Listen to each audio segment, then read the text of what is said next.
Hi everyone, welcome to all of you in chem achievers chemistry classes. So दोस्तों, यहाँ पे हम continue करेंगे periodic classification and their properties. जो elements इस थर्ड चैप्टर की जो हम बात कर रहे थे, इसको हम यहाँ पे कंटिन्यू करेंगे। लास्ट क्लास में देखो हमने बात की थी वहाँ पे सिंपल सी कि हम कैसे ग्रुप नंबर, कैसे पीरियड नंबर और कैसे हम किसी एलिमेंट का ब्लॉक फाइंड आउट करते हैं। वो हमने सीखा था लास्ट वीडियो में। आई होप आप सबको क्लियर होगा, राइट। यहाँ पर हम बात करेंगे किसकी? यहाँ पे हम बात करेंगे कि पीरियोडिक प्रॉपर्टीज की, राइट। जैसे कि हम यहाँ पे पहली प्रॉपर्टी देखेंगे, एटॉमिक रेडियस, राइट। तो एटॉमिक रेडियस के बारे में हम यहाँ पे डिस्कस करेंगे कि एटॉमिक रेडियस होती क्या है, कितनी टाइप्स की होती है, और उसके बाद जो मोस्ट इंपॉर्टेंट है, जो आपके स्कूल एग्जाम में पूछा जाएगा, 100% आता है, factors affecting the atomic radius. तो फैक्टर्स से क्वेश्चंस आते हैं और ये बहुत इंपॉर्टेंट है। यदि आपको इसके फैक्टर समझ आ गए ना, तो बाकी जितनी भी प्रॉपर्टी हैं, चाहे वो आयोनाइजेशन एंथैल्पी हो, चाहे वो इलेक्ट्रोनेगेटिविटी, इलेक्ट्रॉन गेन एंथैल्पी, वो सब आपको समझ आ जाएगी, राइट। तो यहाँ पे हम बेसिक से स्टार्ट करते हैं, सिंपल सा समझना, राइट। तो सबसे पहले बात करनी है हमें किसकी? एटॉमिक रेडियस की, राइट। तो एटॉमिक रेडियस होती क्या है?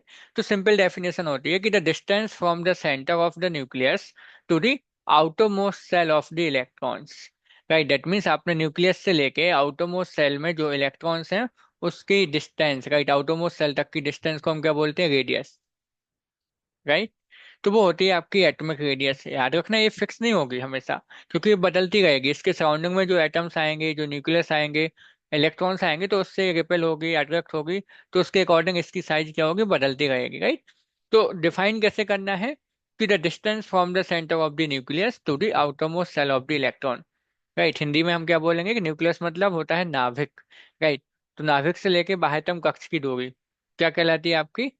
उसकी आपकी कहलाएगी एटॉमिक रेडियस, जिसको हिंदी में आप बोलते हो परमाणु त्रिज्या, हिंदी वाले बच्चों के लिए, राइट। Perfectly fine. कितने टाइप्स की होगी? या तो आप इसको टाइप्स बोल दो, नहीं तो हम किस बेसिस पे नाम दिया है कि किस टाइप के मॉलिक्यूल की बात हम कर रहे हैं। यदि अपने पास वहां पे कोवेलेंटली बॉन्डेड मॉलिक्यूल है, तो उसको हम कोवेलेंट रेडियस बोलेंगे।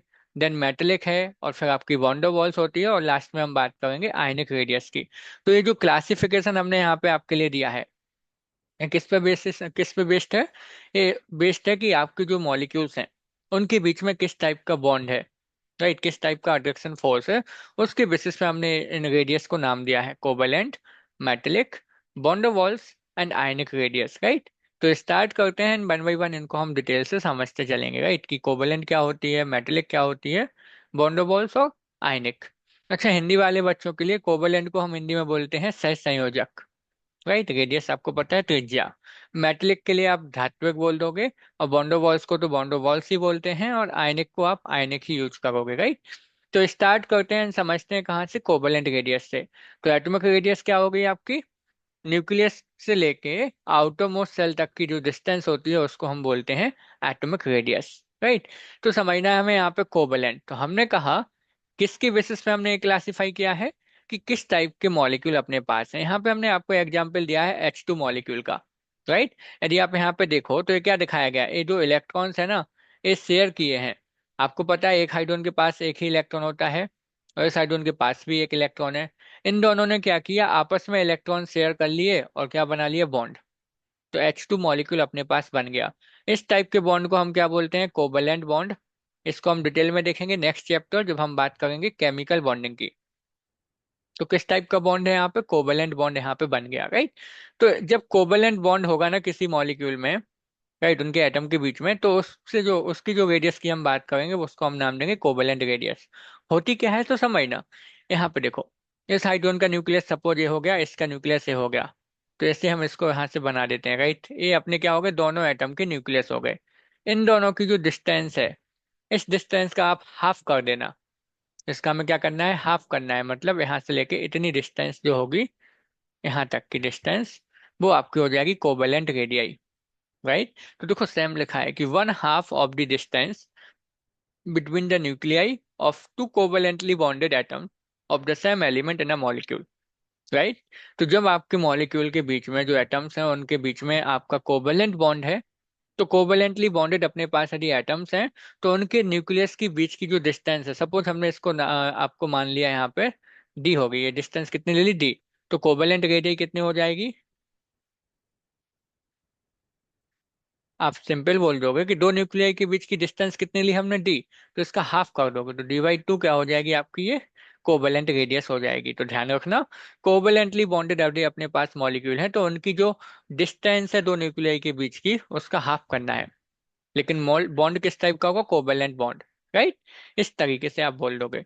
वैसे यदि आपको एग्जैक्ट डाटा बताएं तो हाइड्रोजन के केस में एसडी की वैल्यू होती है 74 पिकोमीटर। तो हाइड्रोजन के लिए यदि हम कोवेलेंट रेडियस की बात करेंगे तो आपकी कितनी आ जाएगी 74/2, तो 37 पिकोमीटर आपकी हो जाएगी, राइट। बट आपको ध्यान नहीं रखना है, इट्स फाइन, राइट। बस ये समझना है कि होती क्या है। अच्छा, सिमिलरली यदि हम मेटेलिक रेडियस की बात करें तो क्या होती है, सेम होती है, 1/2 of the internuclear distance between the two neighbouring atom of a metal in a metallic lattice. तो जैसे कोई मेटेलिक सॉलिड अपने पास है तो उसमें क्या होगा, कई सारे मेटेलिक एटम्स कंबाइन होंगे, एक साथ जुड़े होंगे। तो उस केस में हम कहेंगे कि जो दो मेटेलिक एटम हैं उनके बीच की जो डिस्टेंस है उसका हाफ हाफ कर दो, तो वो आपकी कहलाएगी मेटेलिक रेडियस। तो सेम होती है, राइट। बस वहां पे कौन सा बॉन्ड होगा, आपका मेटेलिक बॉन्ड वहां पे बना होगा। तो कोवेलेंटली मॉलिक्यूल्स में कोवेलेंट बॉन्ड, मेटेलिक में मेटेलिक बॉन्ड हो जाएगा, राइट। तो मेटेलिक रेडियस आपकी क्या हो जाएगी, आप बोलोगे कि जब दो मेटल आपस में जुड़े होंगे, राइट, जैसे आप आयरन को ले लो, राइट, आपस में जुड़े हैं तो उनकी जो बीच की डिस्टेंस है उसका हाफ आप जब करोगे तो वो आपकी हो जाएगी क्या, मेटेलिक रेडियस। सेम होगी है, सेम आपकी हो जाएगी जैसे कोवेलेंट है, बस वहां पे डिफरेंस क्या है, कोवेलेंट में आपके आगे कौन से नॉन मेटल्स वाले मॉलिक्यूल्स और मेटल वाले आ जाएंगे मेटेलिक में। Perfectly fine. सिंपल देखो, डेफिनेशन आपको एग्जाम के लिए ध्यान रखनी है, एग्जाम में पूछी जा सकती है, राइट। आगे चलें तो बात आती है इसके बाद जो रेडियस की होती है वॉन डर वाल्स। ये बहुत अच्छी डेफिनेशन है, बहुत सिंपल है और बहुत अच्छा कॉन्सेप्ट है, समझना। जैसे हम आपसे बात करें इस क्लोरीन मॉलिक्यूल की, ठीक। अब क्लोरीन यदि हमने दो ले लिए तो एक क्लोरीन के बीच में ऐसा बॉन्ड हो गया और इस क्लोरीन के बीच में ऐसा बॉन्ड हो गया। अब आप यहाँ पे देखो क्लोरीन का एटॉमिक नंबर कितना होता है, 17 होता है, राइट। तो जो हम इसका इलेक्ट्रॉनिक कॉन्फ़िगरेशन लिखेंगे तो देखो आप, क्या आएगा, 1s2, 2s2, 2p में 6, 3s2 हो जाएगा और 3p में फिर आपके 5 हो गए ना, 17। तो 3p में 5 है और p में मैक्सिमम कितने जाते हैं, 6 जाते हैं। तो क्लोरीन को कितने इलेक्ट्रॉन की कमी है p को फुल करने के लिए, देखो p में आप इलेक्ट्रॉन ऐसे भागोगे। जिसको ये चीजें नहीं आती हैं, देखो स्टार्टिंग में हमने ये सारा समझाया है बिल्कुल बेसिक से, तो आप स्टार्टिंग की वीडियो जाके एक बार देख के आओ, है ना, इलेक्ट्रॉनिक कॉन्फ़िगरेशंस वाली। तो हम डिस्क्रिप्शन में लिंक दे देंगे, यदि आप नए हो, आपने अभी तक नहीं देखा है तो वहीं से स्टार्ट करना, तभी केमिस्ट्री आपको समझ आएगी। तो देखो 3p में 5 इलेक्ट्रॉन हम ऐसे भरेंगे अकॉर्डिंग टू हुन्स रूल। तो इसके पास बस एक ऑर्बिटल ऐसा है जिसमें हाफ फिल्ड है, मतलब आपका इलेक्ट्रॉन अनपेयर्ड है। तो आपको क्या करना है, एक क्लोरीन क्या चाहेगा, एक इलेक्ट्रॉन ले लेगा किसी से, इलेक्ट्रॉन लेके ये फुल फिल्ड हो जाएगा और स्टेबल भी हो जाएगा। तो क्लोरीन कितने बॉन्ड बनाएगा, एक ही बॉन्ड बनाएगा, राइट। तो यहाँ पे इसने अपने एक इलेक्ट्रॉन इस क्लोरीन के इलेक्ट्रॉन से शेयर कर लिया और बॉन्ड बना लिया। मतलब शेयरिंग से बॉन्ड बना है तो इसको क्या बोलोगे आप, कोवेलेंट बॉन्ड। कैसा मॉलिक्यूल है, कोवेलेंट मॉलिक्यूल हो जाएगा, कोवेलेंट बॉन्ड है बना हुआ है, राइट। सिमिलरली इसने यहाँ पे बना लिया, तो क्लोरीन की तो बैलेंसी कंप्लीट हो गई, एक ही बॉन्ड बनाएगा वो, तो इसने बना लिया। अब क्या होगा, अब जैसे हम बात करें क्लोरीन गैस, यदि हम आपसे कहें कि अपने पास क्या है, क्लोरीन गैस यहाँ पे है, राइट। वेट, यहाँ पे कुछ ऐसा ले लेते हैं, सपोज ये अपने पास एक कंटेनर है और इस कंटेनर में अपने पास कौन सी गैस भरी हुई है, क्लोरीन गैस भरी हुई है। तो आपको पता है, यदि हम यहाँ पे बात करें कि क्लोरीन गैस है, सॉरी, राइट, यदि हम यहाँ पे बात करें कि क्लोरीन गैस, हमने क्लोरीन गैस फॉर्म में होता है, ठीक है, फिल करके रखी है इस सिलेंडर में। तो डेफिनेटली क्या आप कहोगे कि सर इसमें एक मॉलिक्यूल तो नहीं होगा, कई सारे मॉलिक्यूल होंगे क्लोरीन के, राइट। तो अब वो क्लोरीन की मॉलिक्यूल कई सारे एग्जिस्ट कर रहे एक साथ हैं, मतलब उनके बीच में कोई ना कोई अट्रैक्शन तो होगा, तभी तो वो है। यदि अट्रैक्शन नहीं होता तो क्यों रहते वो साथ में, राइट। तो उनके बीच में जो अट्रैक्शन फोर्स है ना उसको हम बोलते हैं वॉन फोर्स, राइट। वो बहुत वीक फोर्स होता है, ये ध्यान रखना। ताकि देखो, एक क्लोरीन मॉलिक्यूल ये हो गया, एक क्लोरीन ये हो गया, एक यहाँ पे हो गया, एक यहाँ पे हो गया। अभी क्लोरीन मॉलिक्यूल फिर से बॉन्ड नहीं बनाएगा क्योंकि क्लोरीन ऑलरेडी अपनी वैलेंसी कंप्लीट कर चुका है। तो ये बॉन्ड नहीं बनाएंगे, लेकिन ये क्या करेंगे, पास पास रहेंगे। क्यों, क्योंकि इनके बीच में एक अट्रैक्शन फोर्स है, वो कौन सा है, van der Waals force of attraction, right. तो इनके बीच की जो डिस्टेंस है, इंटर डिस्टेंस, देखो एक न्यूक्लियर, एक ये हो गया न्यूक्लियस, एक ये हो गया, और इन दोनों के बीच की जो डिस्टेंस है सपोज ये आपकी होगी डी, तो इसका हाफ कर दो आप, इसका हाफ मान लो अपना यहाँ पे आ गए, राइट। तो इसका जो हाफ होगा ना वो आपकी कहलाएगी क्या, von der Waals radius. Same है, जैसे कोवेलेंट में डिफाइन किया, जैसे मेटेलिक में, वैसे ही ये भी होगी आपकी। तो ये बात समझ आई ना।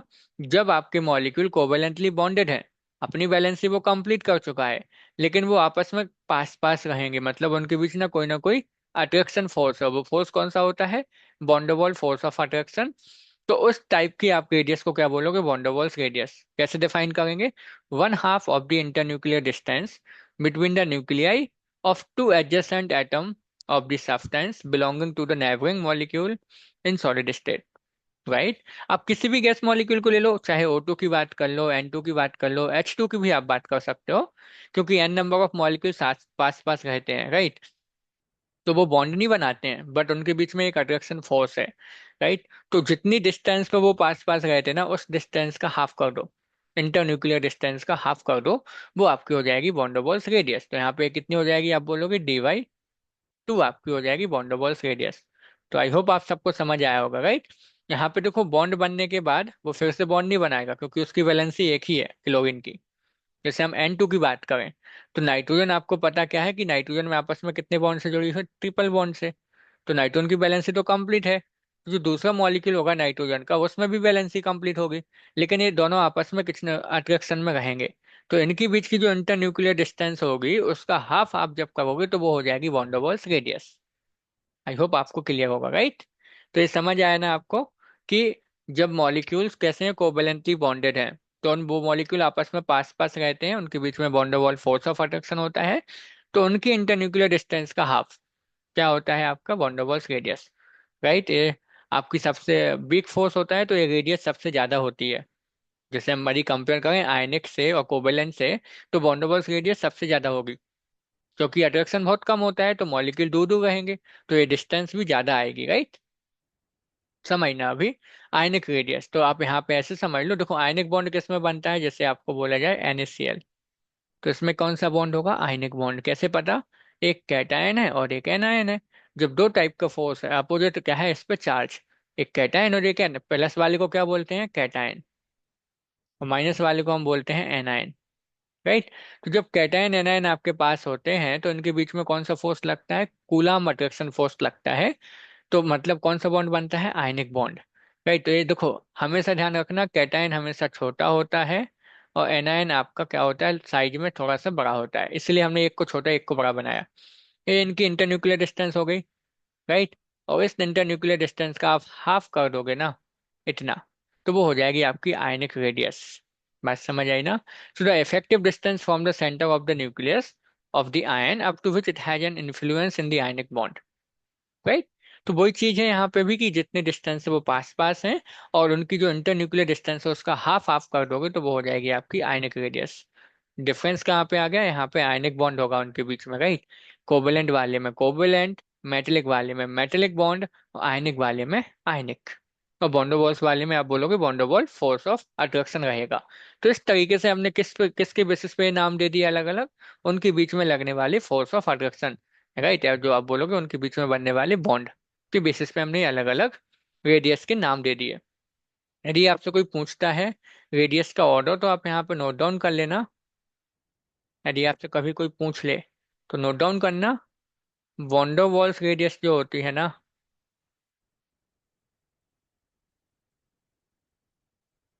ये सबसे ज्यादा होती है। इसके बाद आ जाएगी आपकी कोवेलेंट वाली, और इसके बाद आपकी आ जाएगी कौन सी? हाँ, आप मेटेलिक को लेना चाहो तो मेटेलिक कोवेलेंट के और पहले आएगी, है ना? हम मेटेलिक को नहीं ले रहे, हम यहाँ पे तीनों को लिया है बस हमने। यदि आप मेटेलिक की बात करोगे तो वो कहाँ आएगी? बॉन्डोवॉल की जस्ट बात। बॉन्डोवॉल्स, उसके बाद मेटेलिक, फिर कोवेलेंट, फिर आयनिक। ये किस पे बेसिस है? उनके बीच में लगने वाली फोर्स ऑफ अट्रैक्शन। सिंपल सी बात है, यदि दो मॉलिक्यूल के बीच में फोर्स ऑफ अट्रैक्शन ज्यादा है, तो वो पास पास आएंगे। यदि पास पास रहेंगे तो रेडियस क्या हो जाएगी? कम। रेडियस क्या है? उनके बीच की डिस्टेंस का हाफ, तो वो कम आएगी यदि अट्रैक्शन ज्यादा होगा तो उसमें रेडियस क्या होगी? कम। और ये अट्रैक्शन कम है, तो फिर रेडियस ज्यादा होगी। तो वॉन फोर्स कैसा था? वीक। तो वो मॉलिक्यूल दूर दूर होंगे, तो डिस्टेंस ज्यादा आएगी, इसलिए रेडियस ज्यादा।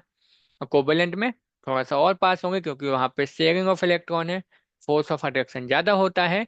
आयनिक में और भी ज्यादा होता है, इसलिए यहाँ पे जो रेडियस का ऑर्डर आएगा, तो वॉन सबसे ज्यादा, फिर कोवेलेंट, फिर आयनिक, राइट? यदि बॉन्ड स्ट्रेंथ की बात करें कि किस में बॉन्ड ज्यादा स्ट्रांग बनेगा, तो जो इसका ऑर्डर होगा वो अपोजिट हो जाएगा। वो हम केमिकल बॉन्डिंग में देखेंगे, राइट। तो आई होप कि आपको ये तीनों रेडियस समझ आए होंगे, चारों रेडियस होंगे, right. Covalent, metallic, ionic and आपकी वॉन्डरवॉल्स, राइट। अब ये तो होगी बेसिक डेफिनेशन वाली चीजें। अब आती है यहाँ पर फैक्टर्स की, जो कि मोस्ट इंपॉर्टेंट है, राइट। समझना। तो एटॉमिक रेडियस को अफेक्ट करने वाले फैक्टर्स कौन कौन से होंगे आपके पास? चार फैक्टर हैं, बहुत इंपॉर्टेंट हैं, और ये आपको हमेशा काम आएगा। अभी इसके बाद जो हम देखेंगे ना प्रॉपर्टीज, उसमें भी ये काम आएंगे, तो इसको अच्छे से समझना सभी लोग, राइट। तो पहला है यहाँ पे इफेक्टिव न्यूक्लियर चार्ज, फिर नंबर ऑफ सेल्स, फिर shielding effect of the inner electrons, and then penetration effect of the electrons. One by one हम चारों को अच्छे से समझेंगे। सबसे पहले बात आती है इफेक्टिव न्यूक्लियर चार्ज, जिसको आप बोलते हो, दिखाते हो किससे? जेड इफेक्टिव से। इसका मतलब क्या है? ये आपका वो टोटल चार्ज, चार्ज मतलब यहाँ पे आप समझो अट्रैक्शन फोर्स है, जो न्यूक्लियस लगाता है किस पे? इलेक्ट्रॉन को अपनी तरफ खींचने के लिए। देखो, समझना। जैसे न्यूक्लियस हो गया, आपको पता है न्यूक्लियस में कैसा चार्ज है? प्लस। और यहाँ पे आपके क्या है? इलेक्ट्रॉन्स हैं।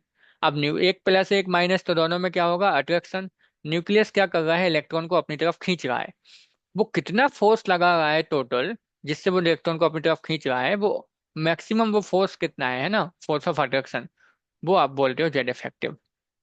तो जितना ज्यादा जेड इफेक्टिव होगा, उसका मतलब क्या है? न्यूक्लियस उतना इलेक्ट्रॉन को अपने पास खींच लेगा। और इलेक्ट्रॉन इन द सेंस आप बोलोगे वो सेल श्रिंक हो जाएगी, है ना, वो सेल पास में आ जाएगी थोड़ा सा।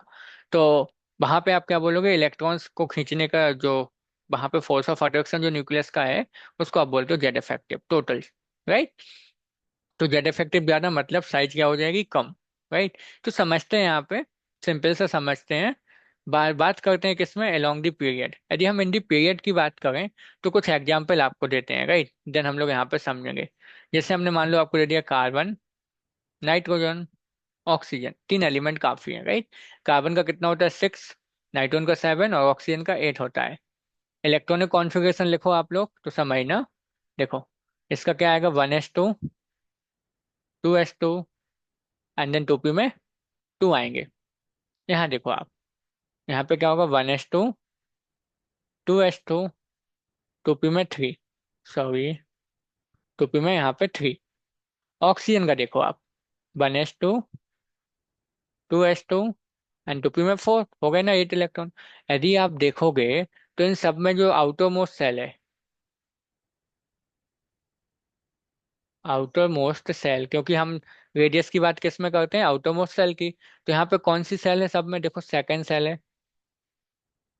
तीनों की तीनों में सेल कौन सी है? सेकंड सेल है, एक रही टू, आउटर मोस्ट सेल। तो तीनों में सेल तो सेम है, बस क्या चेंज हो गया है? Number of electron. यदि आप देखोगे तो यहाँ पे पी में कितने इलेक्ट्रॉन है? 2। कार्बन के केस में, नाइट्रोजन में वो 3 हो गए, और ऑक्सीजन में 4 हो गए। और आपको हमने बताया था सबसे पहली क्लास में कि जितने प्रोटॉन और उतने ही इलेक्ट्रॉन, मतलब इलेक्ट्रॉन यहाँ पे ज्यादा होते जा रहे हैं एक एक करके सेम सेल में, तो प्रोटॉन भी न्यूक्लियस में ज्यादा होते जाएंगे। और ये न्यूक्लियस में प्रोटॉन ज्यादा होंगे, मतलब न्यूक्लियस की पावर बढ़ती जाएगी, राइट। उसके पास और ज्यादा प्लस हो जाएगा, तो वो उतने ज्यादा ताकत से इलेक्ट्रॉन को अपनी तरफ खींचेगा। बात समझ आई ना? कहने का मतलब, जैसे जैसे ये चार्ज, जैसे जैसे इलेक्ट्रॉन्स बढ़ रहे हैं, वैसे वैसे प्रोटॉन्स भी इंक्रीज हो रहे हैं। और प्रोटॉन इंक्रीज होने की वजह से हम क्या बोलेंगे कि जब हम अलोंग द पीरियड की बात करेंगे, राइट, तो वहां पे क्या होगा? जेड इफेक्टिव इंक्रीजेस हो जाता है। क्यों इंक्रीज हुआ वो समझ गए ना आप? क्योंकि देखो सेल तो सेम है, बस वहां पे चार्ज बढ़ता जा रहा है न्यूक्लियस में। तो चार्ज बढ़ेगा तो जेड इफेक्टिव ज्यादा हो जाएगा, राइट। तो जब भी हम पीरियड की बात करेंगे, पीरियड हम कहाँ पीरियोडिक टेबल की यदि हम बात करें तो बोलते हैं लेफ्ट टू राइट। जब आप लेफ्ट टू राइट जाओगे किसी पीरियोडिक टेबल में, वही होता है along the period, right. Left to right जब आप जाओगे इस तरीके से, राइट, तो होगा क्या वहां पे? अभी हमने क्या देखा? लेफ्ट टू राइट जाने पर यहाँ पे जेड इफेक्टिव क्या होता है? इंक्रीज हो जाता है। और यदि जेड इफेक्टिव इंक्रीज हो जाएगा, तो जो साइज होगी या जो एटॉमिक रेडियस होगी वो क्या होगी? कम हो जाएगी, राइट। तो आप यहाँ पे ध्यान रखना, एक पॉइंट नोट कर लेना कि जो एटॉमिक रेडियस होती है, एटॉमिक रेडियस या बोलो एटॉमिक साइज, वो कैसे होती है? इनवर्सली प्रोपोर्शनल होगी जेड इफेक्टिव के। जितना ज्यादा जेड इफेक्टिव होता जाएगा, मतलब न्यूक्लियस की पावर जितनी ज्यादा, उतना जल्दी वो इलेक्ट्रॉन को अपनी तरफ खींच लेगा पास में। तो साइज क्या हो जाएगी, कम हो जाएगी। तो जब भी अलोंग द पीरियड हम चलेंगे लेफ्ट टू राइट जब आप जाओगे, तो वहां पे साइज क्या होती है, कम होती जाती है। यदि हम इसमें बात करें कार्बन नाइट्रोजन ऑक्सीजन, तो कार्बन की साइज ज्यादा होगी, नाइट्रोजन की और कम, और ऑक्सीजन की और भी कम हो जाएगी, क्योंकि वहां पे जेड इफेक्टिव ज्यादा हो जाता है। तो हमेशा याद रखना, इन दी पीरियड की जब बात होगी तो लेफ्ट टू राइट जाने पे जेड इफेक्टिव बढ़ता है, तो साइज वहां पे कम होती जाती है। सिंपल तरीका हुआ, राइट। आगे चलें तो हम बात करते हैं क्विकली यहाँ पे इन दी ग्रुप। जब हम ग्रुप की बात करेंगे, राइट, तो ग्रुप के भी कुछ एग्जाम्पल यहाँ पे ले लेते हैं, राइट। और सपोज हम ले लेते हैं boron family, right. Boron, aluminium, gallium. Atomic number निकालना आपको हमने सिखाया था, देखो बोरॉन का आपको पता है कितना होता है, 5। तो 5 में 8 ऐड कर दो तो कितना आ जाएगा, 13। और इसमें 18 ऐड कर दो, देखो हमने क्या किया, इसमें 8 ऐड किया। फिर इसके बाद इसमें कितना ऐड करना है, 18 ऐड करना है, तो कितना आएगा, देखो 31। तो गैलियम का atomic number 31। Again same thing आपको करनी है, क्या करना है, इलेक्ट्रॉनिक कॉन्फ़िगरेशन लिखना है। लिखें हम, आप लोग भी लिखना है ना, और क्रॉस चेक करना आना चाहिए अभी आप सबको। 1s2, 2s2 और 2p में 1। एल्यूमिनियम का कितना आएगा, देखो 1s2, 2s2, 2p में 6 हो गया, 3s2 और 3p में 1। राइट, आपके 13 थे तो 13 इलेक्ट्रॉन फिल कर दिए। यहाँ देखो आप, 1s2 हुआ, फिर आपका 2, फिर 2p में 6 हो गया, 3p में भी 6 हो जाएगा। देन आपको पहले 4s में फिल करना है, फिर 3d में तो 10 चला जाएगा, तो देखो हो गए कितने आपके 30 इलेक्ट्रॉन, कितने फिल हो गए 30। तो 4s के बाद आएगा 4p, तो इसमें 1 आ जाएगा, राइट। तो यदि आप देखोगे इन तीनों एलिमेंट में, ये कहाँ है, हम डाउन द ग्रुप जा रहे हैं, ऊपर से नीचे जा रहे हैं ना। तो यहाँ पे हो क्या रहा है, यदि हम यहाँ पे सेल की बात करें, आउटर मोस्ट सेल की यदि हम बात करें, तो देखो बोरॉन में कौन सी है, सेकेंड सेल थी। एल्यूमिनियम की बात करें तो कौन सी आ गई, थर्ड। गैलियम की यदि हम बात करें तो कौन सी आ गई, फोर्थ। तो यदि हम बात कर, देखो इस सेल कैसे पता चला, ए रही, इसमें 2 थी, इसमें 3 थी, इसमें 4 थी आपकी, राइट। तो जो हमने ग्रुप की बात करी, डाउन द ग्रुप हम जब किसी फैमिली में जाएंगे, तो आप देखोगे नंबर ऑफ सेल्स क्या होती जा रही, बढ़ती जा रही। और सेल का मतलब आप समझे, कुछ ऐसा होता है, देखो बोहर के अकॉर्डिंग यदि हम आपको एक बार फिर से बता दें, तो कुछ ऐसा होता है, देखो कि जैसे ए आपका न्यूक्लियस हो गया, ए आपकी पहली सेल हो गई, ए दूसरी सेल हो गई, ऐसे फिर तीसरी सेल जाएगी। तो यदि आप देखो, जैसे जैसे सेल बढ़ रही है, मतलब क्या हुआ है, न्यूक्लियस से डिस्टेंस बढ़ती जाएगी, और न्यूक्लियस से डिस्टेंस बढ़ती जाएगी तो रेडियस क्या होगी, साइज क्या होगी, ज्यादा हो जाएगी, राइट। तो हम यहाँ पे वही चीज देखेंगे कि जब हमने यहाँ पे बात की, हमने यहाँ पे कौन सी बात की कि डाउन द ग्रुप जब हम जाते हैं, राइट, डाउन दी ग्रुप जब आप किसी फैमिली में जाते हो, तो यहाँ पे क्या हो रहा है, यहाँ पे हमने देखा कि जो नंबर ऑफ सेल्स हैं वो इंक्रीज हो जाती हैं। नंबर ऑफ सेल्स बढ़ती जा रही है नीचे जाने पे, राइट। तो नंबर ऑफ सेल्स बढ़ती जाएंगी तो उससे क्या होगा, हम बोलेंगे कि जो एटॉमिक रेडियस है, एटॉमिक साइज है, वो भी बढ़ती जाएगी, क्योंकि न्यूक्लियस से डिस्टेंस ज्यादा होती जाएगी ना। सेकंड वाली पास में थी, थर्ड वाली उससे दूर, फोर्थ वाली और भी ज्यादा दूर। तो न्यूक्लियस से डिस्टेंस बढ़ जाएगी तो उसकी साइज भी इंक्रीज हो जाएगी। तो हमें क्या ध्यान रखना है कि जो नंबर ऑफ, कभी भी ग्रुप की बात आएगी ना, तो आपको हमेशा रीजन नहीं देना है कि डाउन द ग्रुप जाने पर नंबर ऑफ सेल्स इंक्रीज होती जाती हैं, और नंबर ऑफ सेल्स यदि इंक्रीज हो रही हैं तो आपकी एटॉमिक जो साइज होगी वो इंक्रीज होती जाएगी, ज्यादा होती जाएगी, right. So down the group आप याद रखना, number of shells increases, so atomic size या एटॉमिक रेडियस जो होगी वो भी इंक्रीज होती जाएगी। ये हमने किसकी बात की, बोरॉन फैमिली। यदि आप इसका ग्रुप नंबर देखना चाहो तो पी ब्लॉक का एलिमेंट है, तो ग्रुप नंबर कौन सा हो जाएगा आपका ये, देखो हमने कहा था जितने बैलेंस इलेक्ट्रॉन होते हैं पी में उसमें 10 ऐड कर दो, तो इसका ग्रुप नंबर हो जाएगा 13। ये 13 ग्रुप के एलिमेंट हैं, क्योंकि बैलेंस इलेक्ट्रॉन कितने हैं, 3। जिसको ये कॉन्सेप्ट नहीं आते हैं, हम ऑलरेडी लास्ट क्लास में सिखा चुके हैं, इसकी लिंक हम यहाँ पे दे देंगे डिस्क्रिप्शन में, तो एक बार आप उसको जाके चेक कर लेना, राइट। सिंपल सा कॉन्सेप्ट होता है, तो एक बार देखो उसको जाके, तो आपको ये सारी चीजें और क्लियर होंगी। तो जब आप पीरियड की बात करोगे, लेफ्ट टू राइट जाओगे, साइज कम होती है क्योंकि जेड इफेक्टिव बढ़ता है। जब हम ग्रुप की बात करेंगे किसी पीरियोडिक टेबल में, तो डाउन द ग्रुप जाने पे क्या होगी, साइज ज्यादा, क्योंकि नंबर ऑफ सेल्स इंक्रीज होती जा रही है, अभी देखा हमने। तो आप इस तरीके से किसी भी फैमिली में देख सकते हो, राइट। सिंपल था। आगे चले, यहाँ पे अब हम बात करते हैं किसकी, आगे हम यहाँ पे बात करेंगे अभी शील्डिंग इफेक्ट की थर्ड फैक्टर अपना था शील्डिंग और स्क्रीनिंग इफेक्ट। पहले इस इफेक्ट को समझ लेते हैं, डेफिनेशन हमने दी है उसको हम बाद में पढ़ेंगे, समझना आप लोग। ये आपका न्यूक्लियस हो गया। ये मान लो पहली सेल है जिसमें इलेक्ट्रॉन्स है। देखो हम यहाँ पे रैंडमली इलेक्ट्रॉन्स बना रहे हैं, तो ये बिल्कुल नहीं समझना कि फर्स्ट में 2 ही होते हैं, सेकंड में थर्ड 3 होंगे या ऐसा कुछ नहीं, ठीक। ये रैंडमली हमने बना दिया समझाने के लिए। आप यहाँ पे एक चीज समझना कि ये सील्डिंग होता क्या है। बहुत अच्छा कॉन्सेप्ट है, बहुत सिंपल कॉन्सेप्ट है, समझना। देखो, तो यहाँ पे यदि हम सील्डिंग की बात करें तो मतलब क्या है इसका। हमें एक चीज तो पता है कि न्यूक्लियस क्या करता है, इलेक्ट्रॉन को अपनी तरफ खींचेगा, क्योंकि न्यूक्लियस पे प्लस है और इलेक्ट्रॉन पर माइनस है आपका, राइट। तो जैसे ही ये न्यूक्लियस क्या करेगा, इस इलेक्ट्रॉन को अपनी तरफ खींचेगा। सपोज हम इस बाहर वाले को पकड़ते हैं, राइट। जैसे ही ये अपनी तरफ खींचेगा और जैसे ही वो इलेक्ट्रॉन इसके पास आना चालू करेगा, तो क्या होगा, जो अंदर वाला इलेक्ट्रॉन बैठा है, ए भाई साहब, ये इसको उठा के बाहर फेंकेंगे। क्यों? इलेक्ट्रॉन इलेक्ट्रॉन पे माइनस माइनस हो गया ना, रिपेल करेंगे एक दूसरे को। तो इस तरीके से कुछ होता है। देखो एक बार फिर से बना देते हैं यहाँ पे, समझना ऐसे। तो न्यूक्लियस क्या कर रहा है, इलेक्ट्रॉन को अपनी तरफ खींच रहा है, लेकिन जो अंदर वाले इलेक्ट्रॉन है वो इसको बाहर फेंक रहे हैं। मतलब क्या है, अंदर वाले इलेक्ट्रॉन बाहर वाले इलेक्ट्रॉन को न्यूक्लियस के पास आने से रोक रहे हैं, उसको बचा रहे हैं न्यूक्लियस के इफेक्ट से। न्यूक्लियस उसको अपनी तरफ खींचेगा, लेकिन जो पहले से अंदर बैठे हैं वो उसको बोलेंगे भाई साहब अंदर नहीं आओ, उसको बाहर कर देंगे, राइट। क्योंकि वो इलेक्ट्रॉन इलेक्ट्रॉन में रिपल्सन होगा, इस तरीके से। तो ये जो अंदर वाले इलेक्ट्रॉन बाहर वाले इलेक्ट्रॉन को अंदर आने से रोकते हैं ना, उसी को हम बोलते हैं सील्डिंग या स्क्रीनिंग। हिंदी में इसको बोलते हैं परिरक्षण।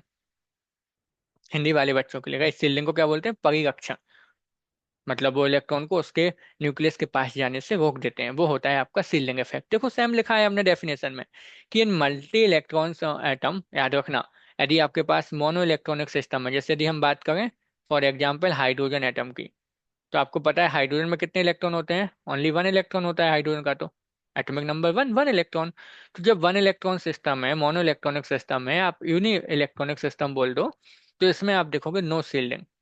क्योंकि सील्डिंग आ किसकी वजह से गई है, जब अंदर वाली सेल में कुछ इलेक्ट्रॉन है, बाहर वाले इलेक्ट्रॉन जब अंदर आएंगे तो अंदर वाले उसको रोकेंगे। अब इसके पास तो एक ही है इलेक्ट्रॉन है, तो कोई ऐसा है भी नहीं जिसको ये रोकेगा।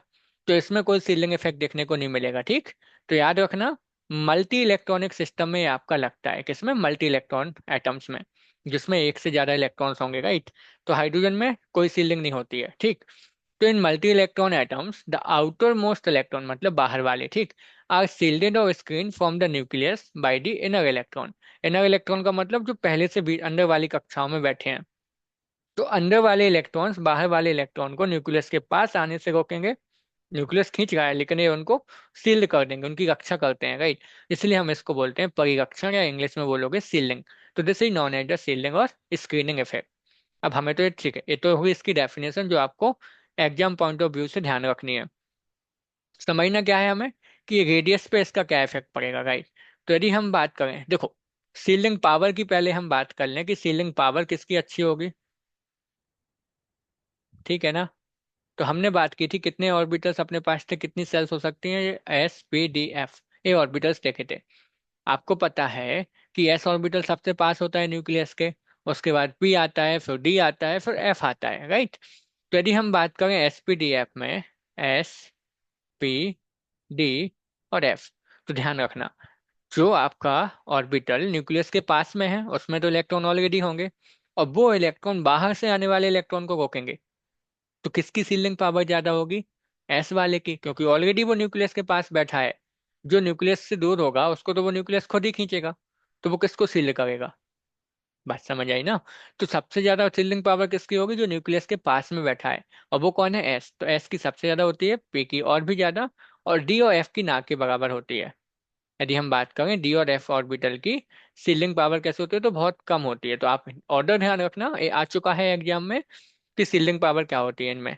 तो एस की सबसे ज्यादा, क्योंकि ऑलरेडी न्यूक्लियस के पास है, तो बाहर से आने वाले इलेक्ट्रॉन को वो बाहर रोके, बाहर कर देगा, अंदर नहीं आने देगा, ठीक है। तो उसकी सीलिंग ज्यादा, ये समझ गए। अब यहाँ पे आप समझना रेडियस स्पेस का इफेक्ट, राइट। तो यदि हम बात करें सीलिंग पावर, यदि हम बात करें कि सीलिंग इफेक्ट यदि ज्यादा होगा, ठीक, यदि किसी का सीलिंग इफेक्ट ज्यादा है तो वो क्या करेगा, जो इलेक्ट्रॉन अंदर की तरफ आ रहा था उसको बाहर फेंक देगा, यदि इलेक्ट्रॉन बाहर की तरफ चला गया तो न्यूक्लियस से उसकी डिस्टेंस क्या होगी उस सेल की, ज्यादा हो जाएगी।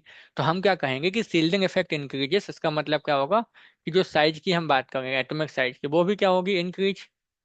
क्योंकि जो इलेक्ट्रॉन पहले पास में था अभी वो और दूर चला जाएगा, तो साइज क्या हो जाएगी, ज्यादा हो जाएगी। तो आप याद रखना कि जो एटॉमिक रेडियस होती है या जो साइज होती है वो डायरेक्टली प्रोपोर्शनल होती है किसके, सील्डिंग इफेक्ट के। तो जितना ज्यादा सीलिंग इफेक्ट होगा साइज उतनी ज्यादा हो जाएगी, राइट। क्योंकि वो इलेक्ट्रॉन को बाहर की तरफ फेंकेगा, न्यूक्लियस से डिस्टेंस ज्यादा होती जाएगी, तो साइज भी ज्यादा हो जाएगी। तो ये इंपॉर्टेंट पॉइंट है, नोट डाउन कर लेना। इससे क्वेश्चंस आते हैं एग्जाम में। ओह सॉरी, आप बना लेना, इसको हाईलाइटेड कर लेना, ठीक है, इस वाले फैक्टर को। तो ये सिंपल समझ आया कि जितनी ज्यादा सील्डिंग उतनी ज्यादा साइज, राइट। अब बात करते हैं हम किसके, अगले वाले फैक्टर्स की। यहाँ पे अगली हम बात करेंगे यहाँ पे किसकी, सिंपल से पेनिट्रेशन की, जो लास्ट में टॉपिक था ना, पेनिट्रेशन। देखो पेनिट्रेशन आप बोल सकते हो सील्डिंग का जस्ट अपोजिट होता है। Penetration bye the inner electrons, right, by the of the electrons. ठीक, यही फैक्टर था देखो आपका लास्ट वाला। यदि आप लोग भूल गए हो तो एक बार दिखा दें, right. Penetration effect of electrons, right. इसका मतलब क्या है, इसका मतलब समझना, ठीक है। इसको थोड़ा सा समझना, पेनिट्रेशन का मतलब क्या है, जैसे जो न्यूक्लियस है और ये अपने क्या है यहाँ पे इलेक्ट्रॉन्स बैठे हुए हैं। तो पेनिट्रेशन का मतलब है इलेक्ट्रॉन को जो अंदर खींचता है ना, उसका अंदर की तरफ आना। ये हो गया, ठीक है। अभी मान लो अपने इलेक्ट्रॉन्स इस तरीके से हैं, बट जैसे ही ये न्यूक्लियस क्या करेगा, इलेक्ट्रॉन को अंदर खींचेगा, तो इलेक्ट्रॉन थोड़े से अंदर आ जाएंगे। तो जो सेल अभी बाहर दिख रही है वो थोड़ी सी यहाँ अंदर आ जाएगी। जो रेड कलर से हम एक और सेल बना रहे हैं ना, उसको ध्यान में रखना। डॉटेड लाइन करके हमने एक और सेल बना दी, राइट। तो याद रखना, पहले रेडियस थी इतनी, राइट। और अभी जो रेडियस हमने बनाई ब्लैक कलर से डॉटेड लाइन से, वो ये हो गई। तो कहने का मतलब क्या है, यदि पेनिट्रेशन होगा, पेनिट्रेशन का मतलब क्या है, इलेक्ट्रॉन को न्यूक्लियस जो खींच रहा है ना, वही पेनिट्रेशन है। ठीक, कितनी पावर से खींचेगा मतलब उसका उतना ज्यादा पेनिट्रेशन होगा, राइट। तो हम कहेंगे यदि पेनिट्रेशन ज्यादा होगा, ठीक, पेनिट्रेशन यहाँ पे ज्यादा होगा, पेनिट्रेशन पावर न्यूक्लियस की देखो जितना ज्यादा ज्यादा इफेक्टिव होगा ना उतना अच्छा ज्यादा पेनिट्रेशन होगा, राइट। तो पेनिट्रेशन ज्यादा होगा तो उससे क्या होगी, साइज कम हो जाएगी। अभी देखो आप, रेड कलर वाला जो पहले था बाहर वाली कक्षा, उसकी साइज ज्यादा थी। जो हमने ब्लैक कलर डॉटेड लाइन से बनाई है उसकी क्या होगी, कम। किसकी वजह से, न्यूक्लियस की वजह से, जेड इफेक्टिव की वजह से, राइट। तो यदि हम पूछें कि पेनिट्रेशन पावर किसकी ज्यादा होती है,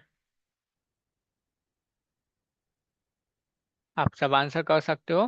देखो, जो न्यूक्लियस के पास में होगा उसको न्यूक्लियस ज्यादा अच्छे से खींचेगा, राइट। क्योंकि दोनों के बीच में अट्रैक्शन फोर्स ज्यादा होगा, तो जो न्यूक्लियस के पास में उसमें ज्यादा पेनिट्रेशन। और जैसे जैसे न्यूक्लियस से डिस्टेंस बढ़ती जाएगी तो पेनिट्रेशन कम होता जाएगा। तो यदि हम बात करें एसपीडीएफ की, तो अगेन एस की पेनिट्रेशन सबसे अच्छी, फिर पी, फिर डी, और फिर एफ। तो पेनिट्रेशन पावर का ऑर्डर भी होता है। तो ध्यान रखना कि जो पेनिट्रेशन होता है यदि वो इंक्रीज होगा तो साइज वहां पे कम हो जाएगी। बात समझ आई ना, क्यों, क्योंकि इलेक्ट्रॉन अंदर की तरफ खिंच जाएंगे न्यूक्लियस से, तो वहां पे जो डिस्टेंस होगी उस सेल की वो थोड़ी सी कम हो जाएगी, राइट। तो उसको हम बोलते हैं पेनिट्रेशन इफेक्ट, राइट। उसकी पूरा लिख लेना आप, पेनिट्रेशन इफेक्ट ऑफ इलेक्ट्रॉन। ठीक, इस तरीके से। तो ये समझ आए, आई होप कि आप सबको ये सारे फैक्टर्स क्लियर होंगे जितने भी हमने अभी तक देखे। सील्डिंग इफेक्ट, राइट, ग्रुप में हमने बात की, पीरियड में हमने यहाँ पे बात की कि कैसे एटॉमिक साइज या एटॉमिक रेडियस आपकी चेंज होती है। और उसके पहले हमने क्लासिफिकेशन देखा कि वो कितने टाइप के हो सकते हैं, राइट। तो एक बार आपको रिवाइज करना है, देखो जो फैक्टर्स देखे वो बहुत इंपॉर्टेंट है। अगली क्लास में जब हम बात करेंगे अदर प्रॉपर्टी की, तो उसमें आपको ये बहुत ज़्यादा काम आने वाली है, राइट। तो ध्यान रखना, एक बार रिवाइज करके आना। कहीं कोई डिफिकल्टी होती है तो कमेंट सेक्शन में आपको सेंड कर देना है, हम लोग नेक्स्ट क्लास में डिस्कस कर लेंगे। आई होप कि ऑल क्लियर। तो सेशन को लाइक, शेयर एंड सब्सक्राइब कर देना है आप सबको, है ना। रेगुलरली आपको वॉच करना है, जितना टाइम आप वेस्ट कर दोगे, आप सोचो कि कल हम इसको देख लेंगे, आज नहीं, आज टाइम नहीं है, तो फिर कल नई वीडियो आएगी, तो इस तरीके से आपका ये बैकलॉग हो जाएगा। तो हम यहाँ पे सीरियल सीरियल वाइज क्या कर रहे हैं, कंप्लीट कर रहे हैं सिलेबस को। तो आपको भी हमारे साथ साथ चलना है, डेली की डेली बेसिस पे वीडियो देखनी है, प्रॉपर नोट्स बनाने हैं। और जहाँ पे भी डिफिकल्टी फेस होगी कमेंट सेक्शन में क्वेश्चन पूछ लेना है। जैसे ही चैप्टर खत्म होगा हम लोग क्वेश्चन प्रैक्टिस भी करेंगे उस चैप्टर की। तो आपको जल्दी से जल्दी अपने दोस्तों के साथ इसको शेयर करना है, ज़्यादा से ज़्यादा स्टूडेंट को जोड़ना है। इसी तरीके से हम कंप्लीटली इसको कवर करेंगे, अच्छे से अच्छे तरीके से, राइट। अच्छे से अच्छे लेवल के क्वेश्चंस भी हम लोग यहाँ पे डिस्कस करेंगे, राइट। आपका बस एक काम है कि लाइक करना है सेशन को, सब्सक्राइब करना है, और ज़्यादा से ज़्यादा शेयर करना है, अपने दोस्तों तक इस इन्फॉर्मेशन को भेजना है, राइट। तो नेक्स्ट सेशन में मिलते हैं, कंटिन्यू करेंगे। आई होप कि आप सबको क्लियर है जो भी चीज़ें हमने डिस्कस की, राइट। सेशन को लाइक शेयर एंड सब्सक्राइब जरूर करना, और बेल आइकन को क्लिक कर लेना ताकि आपको टाइमली नोटिफिकेशन मिलता रहे, right. Thank you so much for watching this video, all of you.